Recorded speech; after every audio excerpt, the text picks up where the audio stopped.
Hi, everybody. Welcome back to the Convo Couch. I'm Fiorella Isabel, and I am here with Alex Rubeinstein. Is that correct? Rubeinstein? That's right. Okay. He's an independent journalist and recently started a substack under Alex Rubeinstein, and you should follow it. Alex, you recently wrote an article that was very jam-packed with Anthony Fauci's, exposing Anthony Fauci, because a lot of people have deified Anthony Fauci and made him this relic of medicine, this relic that people should follow and look to, even though he has literally shifted his perspective from the beginning to the end of what he is saying now. It's completely contradictory. Specifically, let's start with what he misdiagnosed, according to you, regarding cholera in Haiti. Can you expand on that and how that his diagnosis could be perceived as racist? Yeah, well, thanks for having me. I should say that he didn't, to my knowledge, play a huge role with the United States response to the cholera outbreak in Haiti. However, his public comments on it were, first of all, totally off the mark. On January 12th of 2010, so just over a little over 11 years ago, he that was when the earthquake happened, and Yeah.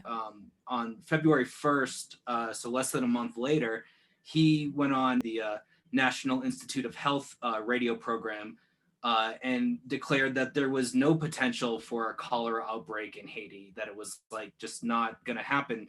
There would have to already be cholera there. And of course, that was absolutely not true. It came out that, hundreds of thousands of people wound up getting infected with cholera in Haiti.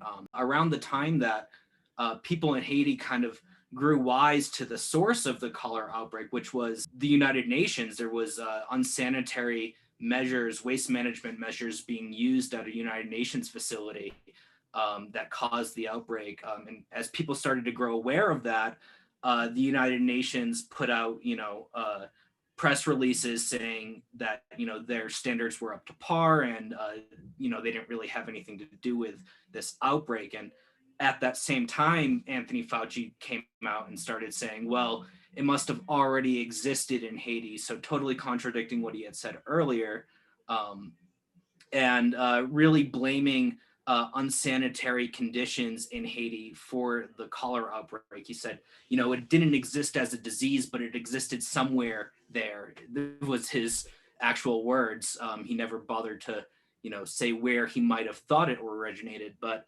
it goes with a long history of United States official and United States policy treating Haiti as, well, I mean, it is a third world country, but, treating Haiti's inhabitants as savages or not modern humans. When you blame unsanitary measures, and yes, of course, there's some lapse in sanitary measures to be expected with an earthquake so devastating, but it wasn't Haitians who were unsanitary. It was the United Nations. So and that's really one of the examples of Anthony Fauci really treating Haiti so badly. Yeah, it seems like a form of victim blaming, to be honest. And you also mentioned how he led misinformation and propaganda regarding AIDS. Tell us more about the misinformation that was used, again, towards a minority community, towards the LGBTQA community, and how that shifted public perception. Yeah, so back in the day, there was a scientific consensus around this idea of what's called 4 H's.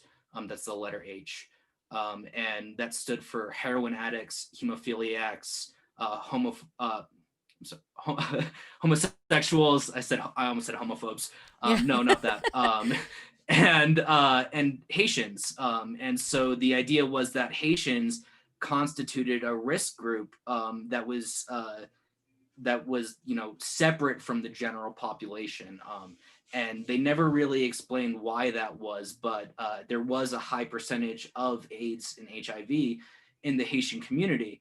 Of course, now it's known that Haitians were not a separate risk group. They were getting HIV/AIDS for all the same reasons that somebody who gets a blood transfusion or who was engaging in homosexual activity or intravenous drug use would get it. But there, it's actually, you know, another good example of Haiti being used kind of as like another country for the United States to extract from. And what they would do back in the day, these companies, for example, Hema Caribbean, I think it's called, if I remember correctly, is they would go to Haiti and they'd set up blood banks and like pay people for their plasma, or like pay people for corpses, for like Western medical research. Of course, that's predatory, but they weren't like doing things that you would have to do in a Western society to comply with their laws. For example, changing needles in between patients. So a lot of people were getting AIDS that way. And Fauci, as basically the public face of government policy on HIV/AIDS, was a big proponent of the 4H theory and never really apologized for that, like some of his other mistakes with the AIDS crisis, and really continued that throughout the years, that theory. Yeah, it seems he was actually rewarded, and kept climbing. It seems to be the more of a warmonger or a liar you are in this country, the more you get rewarded, right? Well, if you want to talk about falling up, we should move to, you know, his next major failure with the AIDS crisis, which there was several studies that were going on back in 1983 around children who had contracted AIDS. And they were working with the same group of children, but there were two diverging ideas. And one was that, which was of course correct, it was that these children who were under 1 year old, had gotten it from the blood of their mothers while still in the uterus. The other theory was that it had been spread to them through household contact. And Anthony Fauci wrote an editorial that hyped up this study, which was totally false and flawed in many obvious ways. That really set off a wave of panic across the United States about just how exactly AIDS was contracted.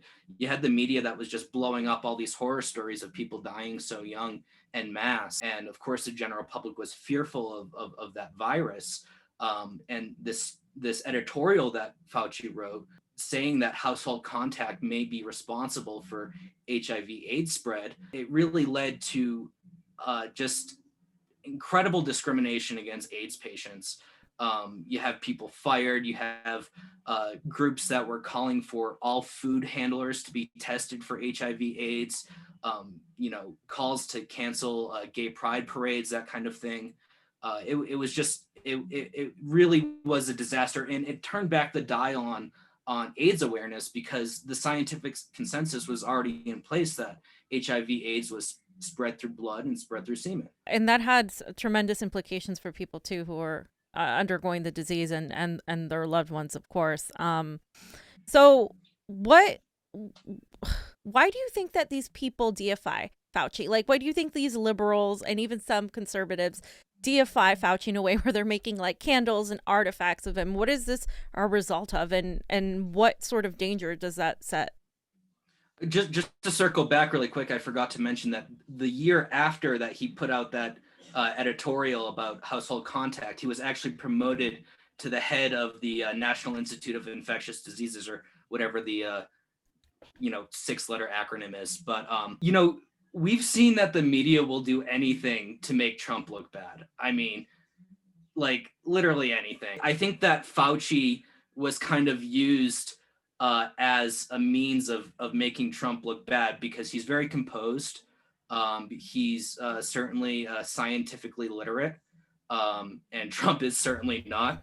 And the thing is, they were saying mostly the same things. There's a few times when Fauci contradicted Trump, but throughout the beginning of the pandemic, they were both downplaying it. They were both, casting skepticism on masks and the utility of them. So really, I think that it was just another cudgel to use against Trump.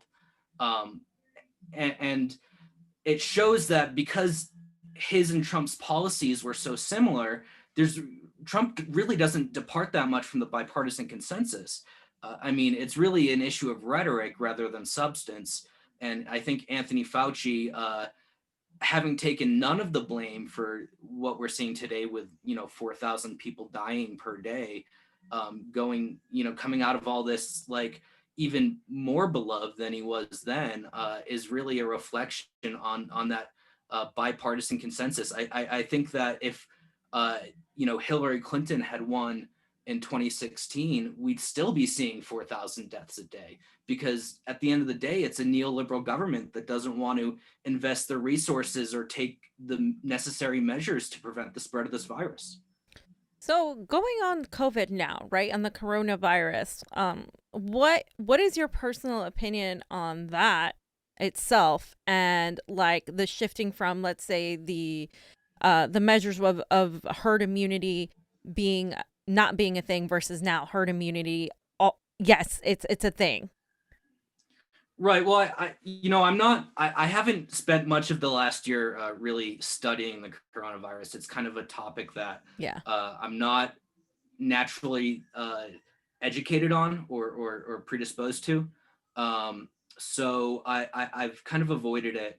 But it seems like there's two competing lines on what herd immunity means. There's this idea, which is like kind of social eugenics, which is that, enough people catch the virus that, well, there's no one left to catch the virus. Or, everyone gets vaccinated, or enough people get vaccinated. And that's one thing that I mentioned in my piece is Anthony Fauci originally saying that it would only take 60% of the population to get vaccinated for herd immunity to be a thing and for the virus to basically die out. Now he's pushed that all the way up to 90 following polls on public opinions, which really speaks to the matter of him not being so much of a scientist, but him being a functionary of government policy. He's not above the times that we exist in, and he's not above the rest of the officials in the government. He's a flawed human being, and I'm not trying to say he's an evil human being. He may be. That's up to you to decide. But he's with the times. He's not able to transcend that, and his history has shown that. Yeah, so I mean, I got coronavirus and it was no fun. It was basically like a really, really bad flu. People have obviously died. In your piece, you make sure to say, I'm not saying this is a conspiracy theory that coronavirus isn't real or anything like that, because people have died. But is coronavirus being used to also promote other narratives like censorship, like obedience, like fear? A lot of the right has been saying that coronavirus has definitely been manipulated to sort of ensure that people, that the government knows that you're an obedient citizen. Yeah, I mean, I absolutely believe that. One thing I would say is that the virus is like the perfect, it's like a godsend for neoliberals, right? Yeah. You have, most of the population isolated, alienated from their fellow workers, from their family, from their friends. You have mass joblessness. I mean, if you look at the rates of joblessness among Black women, it's like, I can't verify this, but I've heard it's as high as 50%. So absolutely. I mean, I'm skeptical of this whole idea that like, oh, the government wants us to wear a mask, so Right. we have to hide our faces from each other. I don't think it's that simple. But it's been perfect for furthering this neoliberal agenda, which is to leave us jobless, which is to basically make us really poor. And if you look at the profits of the Fortune 500 companies in this year, it's in the past year, I should say, it's been through the roof. There's never been so much wealth generation in human history ever. And at the same time, the bottom line is just being completely, hollowed out. So I do think that while this virus is not some grand conspiracy, it is certainly being used to fulfill a grand conspiracy. Right. I mean, Jeff Bezos and what's his face are becoming trillionaires, and the corporations like Uber and Amazon have gained so much because people, small business sector too, is getting shut down. So like when restaurants and stuff get shut down, where are you going to get your food? You get it from supermarkets, you get it from Amazon, you get it delivered, all these delivery services that where they're not paying these drivers very much at all. The big tech is winning, of course, as well. So that I 100% agree. Like it's been a win for the top 1%. Right. Right. And now the Democrats are saying, oh, well, we're going to do $15 minimum wage. But the problem is that nobody's making a wage anymore. Right. They're all gig workers. So right. it's pretty useless. And I should go back to what you alluded to earlier about the censorship.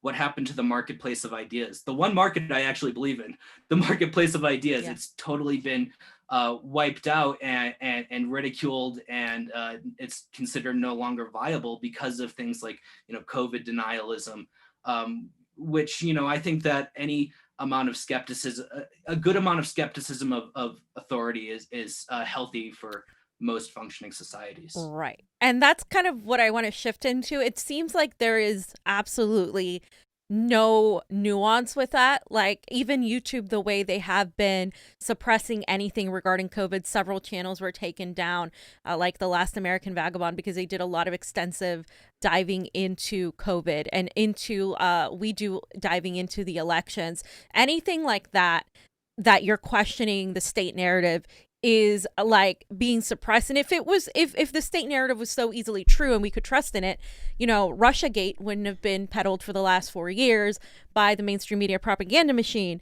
And it's just interesting to me that now we're getting a crackdown on censorship. And where do you think this is going? Because a lot of the left has become cheerleaders for this big surveillance state, for big tech, for censorship, under the guise of, well, we have to stop Donald Trump and this white supremacist fascism, which I'm not denying that the United States has a white supremacy problem, because there are obvious people that definitely have that agenda.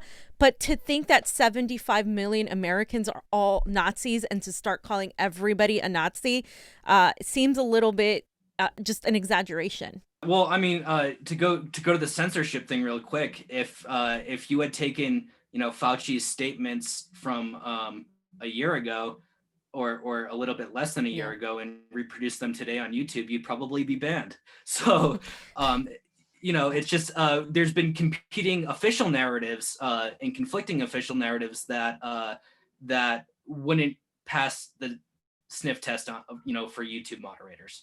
So, as far as the left's role and all that, I think that there's been a serious degradation of leftist discipline and thought, especially in the Trump administration. Now, I held opinions going into the Trump administration that I don't hold anymore. Me too. I've learned and I've evolved and I've changed my views on things. It seems that there was a regression for most of the left, unfortunately. I mean, you see it today. Today I saw a video on Twitter that was a cop saying that he would protect the Capitol from white supremacists for free.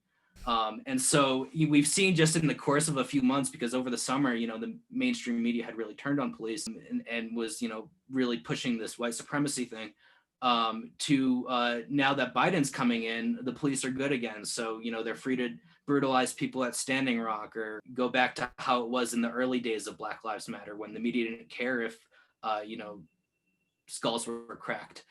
Basically, the other day I saw another video on Twitter that was Antifa, who was calling for the removal of white supremacist congressmen. So you see this like convergence around this issue of white supremacy between the hard left and the Democrats.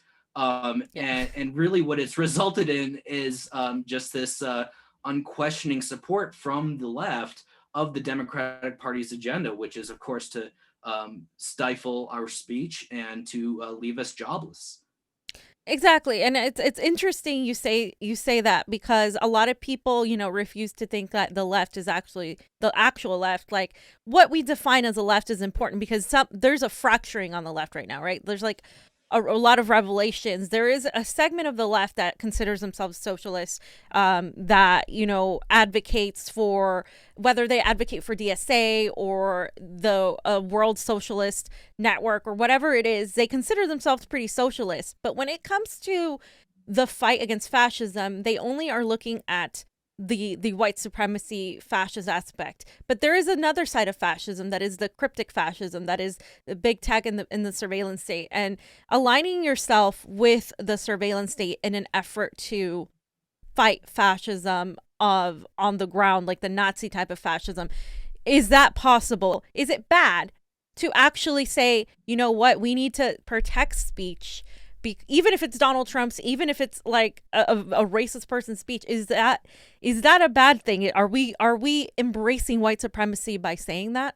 Well, I don't think necessarily. I think that, you know, it is important to counter white supremacist speech where it actually exists, right? Like there's such a loose definition of that, and also I'd say there's such a loose definition of fascism. I mean, we haven't seen fascism, I think, as the term originally reflected since, you know, in more than a half a century. So if you want to consider like what is the closest thing to that kind of fascism that we have in, you know, the modern era, you really have to look at neoliberalism in Latin America, because there, you know, it has just completely devastated people's livelihoods.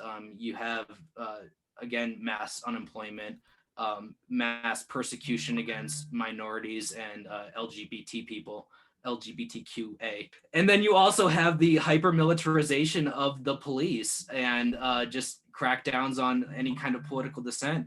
And I think that that kind of neoliberalism is perhaps more advanced than what we have in the United States, but you know, 4 to 8 years of Joe Biden, we may be there, where it will get worse for Black and brown people and other minorities, where the police will have more weapons. I mean, we saw under Obama how the Pentagon's 1033 program brought all the equipment, all the weapons of war from the Bush administration from overseas and back home. You had police walking around with bayonets. You know, it's weird. It's a weird reflection of our times that Rand Paul was actually a champion against that kind of stuff. And now he's more with the Trump camp, the pro-police camp. You know, I just think it's important to note how Black Lives Matter, you know, in 2014, which is really how I got my reporting career started, was following around Black Lives Matter protests and, you know, correcting the record on media lies about that. The main demand, besides, you know, charging the officers responsible for killing unarmed Black people, was demilitarize the police. And today it's defund the police. And look, I don't like the police. I have no problem saying that unequivocally. I do not personally, I dislike cops, right? Yeah. On the other hand, I think the defund the police really alienates a lot of potential people, and Rand Paul's a good example. I mean, of course, he's a senator and a rather exceptional example, but I think that there's a lot of people who hear defund the police and think that the desire is lawlessness. And it very well may be, I don't know, but I think that really turns off a lot of people. I think that a fair society has fair laws, and people want to live in a fair society. Right. I mean, especially Americans, they're not ready for any type of anarchist type of viewpoint. They freak out when they even hear the words socialism. You mentioned Latin America, and I know you live, you know, in Central America. So can you expand on a lot of the lies that I've been hearing about Andrés Manuel López Obrador, because a lot of people have been saying he's a terrible president that isn't handling the crisis well, and a lot of people have been saying the opposite. So can you expand a little bit briefly? I know that's a loaded question. Sure. Yeah, and I should you know, say that I'm not really an expert on politics in Mexico. I'm still learning. I'm still learning Spanish. So I, you know, yeah, there's been, I call it Schrodinger's Presidente, right? Where there's these competing narratives about AMLO that one, he's an authoritarian and he's engaging these repressive lockdowns. And then on the other hand, he's lackadaisical and he's not taking the threats of the virus seriously. And really, it can't be both ways. I will say that from my experience here, the lockdown measures seem pretty reasonable. I mean, most things are open, maybe gyms and aren't.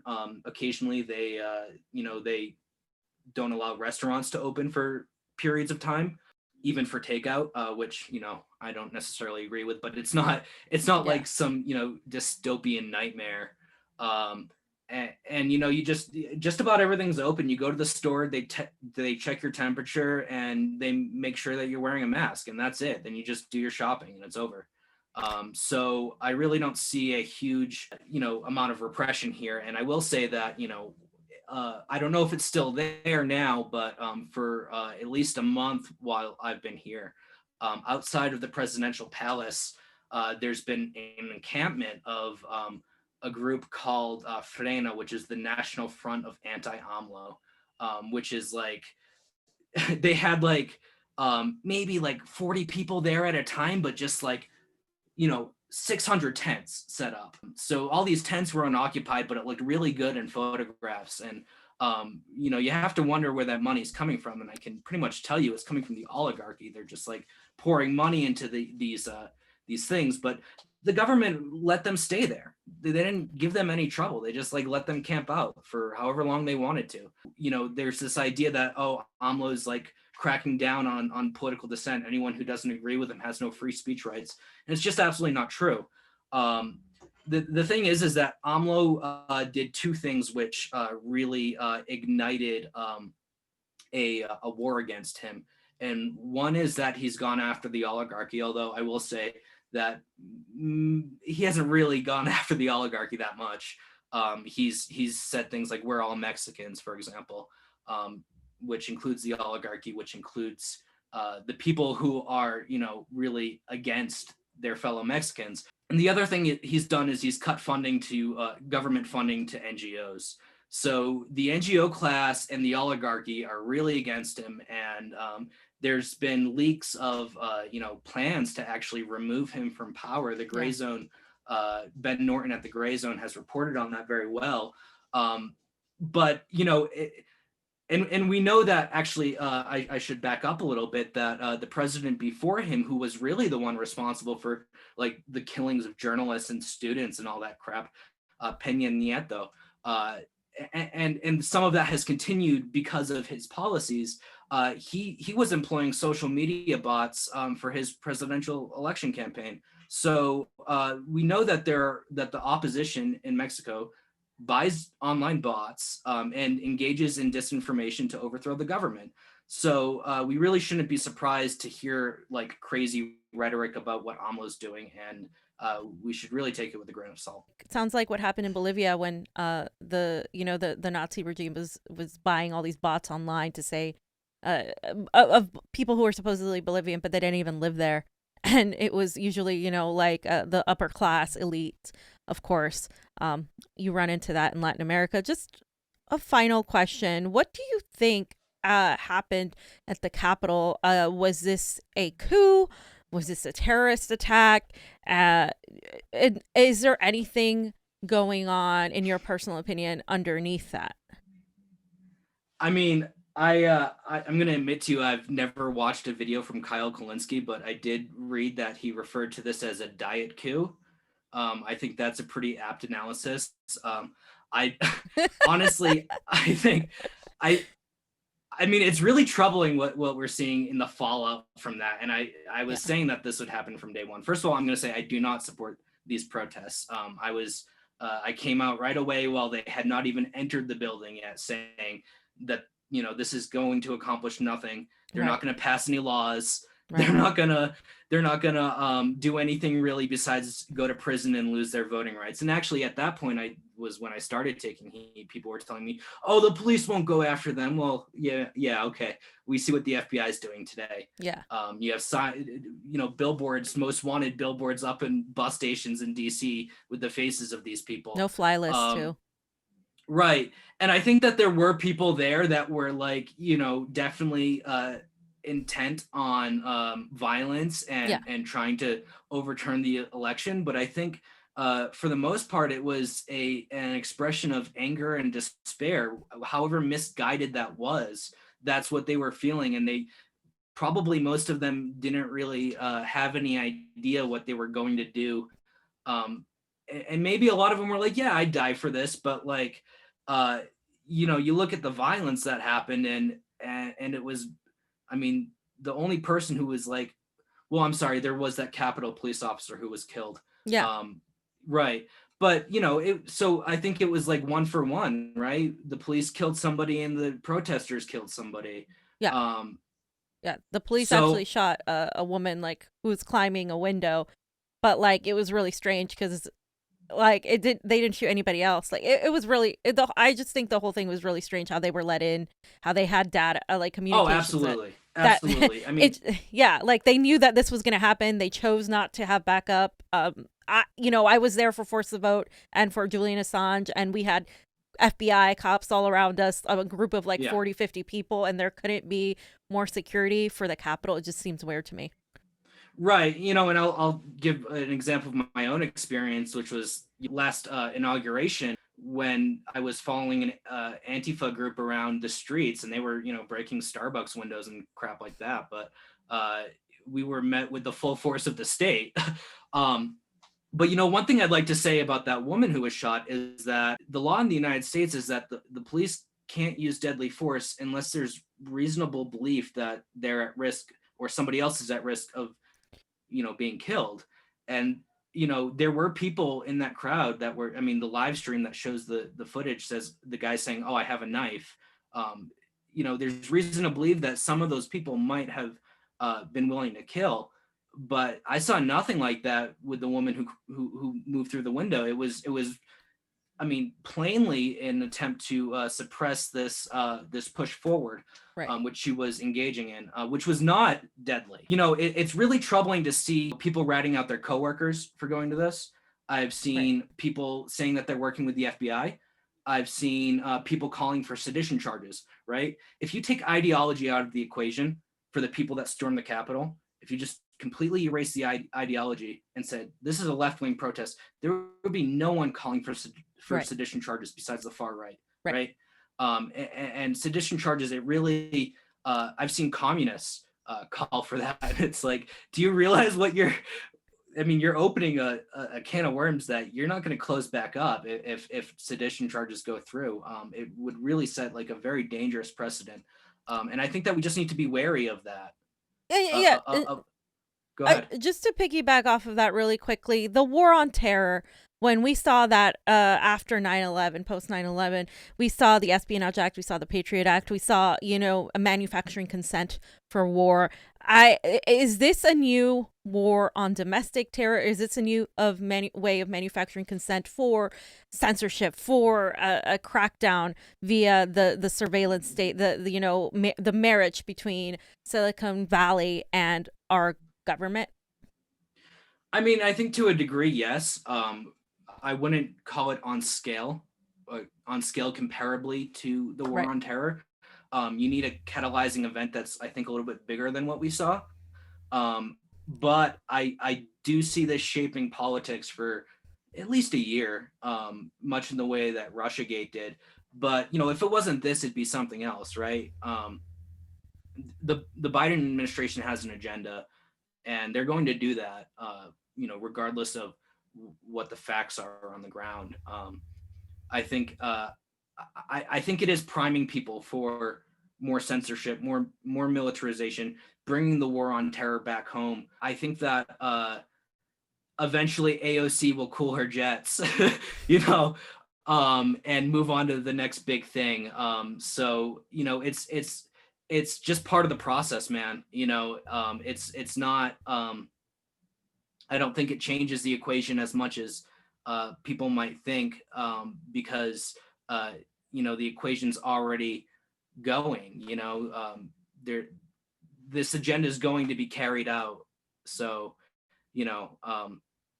it's funny to see the histrionics of liberals over what happened to the Capitol. But at the end of the day, it's a couple guys with selfies walking up podiums and crap like that. It's really not. It's not much bigger than that, really. Yeah, it just seems to like calling it a terrorist attack. It seems to like mock what we do all around the world when we bomb, sanction, drone, and remove democratically elected leaders all over the world. So that seems to me more like a terror attack. And the pearl clutching, I think, is it's ridiculous. And I think it's taking us to a certain level where we're not, you know, if you say something like, hey, maybe this wasn't the exaggeration that you guys are saying it was, oh, you must be a Trumper or you must be a Nazi. Or... Right. Well, and at the same time, it diverts attention away from U.S. foreign policy. You're exactly right. I mean, the United States, and I have a feeling this will continue under the Biden administration, declared the Houthis a terrorist group. And, you know, I'm old enough to remember maybe like a year and a half ago when Saudi Arabia bombed a bus full of 40 children in Yemen. And we didn't really call that terrorism. So, you know, of course, the United States can't be trusted to define what is and isn't terrorism. But to go back to the point about the Capitol and really not being as grand as people might think, you know, how much really changed after Charlottesville? Right. I mean, there was a lot more money poured into this kind of right-wing investigations of right-wing networks by the oligarchy and by the ruling class, but not a whole lot really changed after that. And I don't see this as that much more dramatic than that event. All right, Alex, well, tell us where we can find you and where people can read what you write. So you can find me on Twitter at Real Alex Ruby, that's RUBI, and also on Substack at Real Alex Ruby. And I guess keep your eyes peeled because I have plans to hopefully move to some other platforms. Awesome. Okay. Thank you so much for coming on with us. We really appreciate it. Thanks so much. Have a good day. Bye.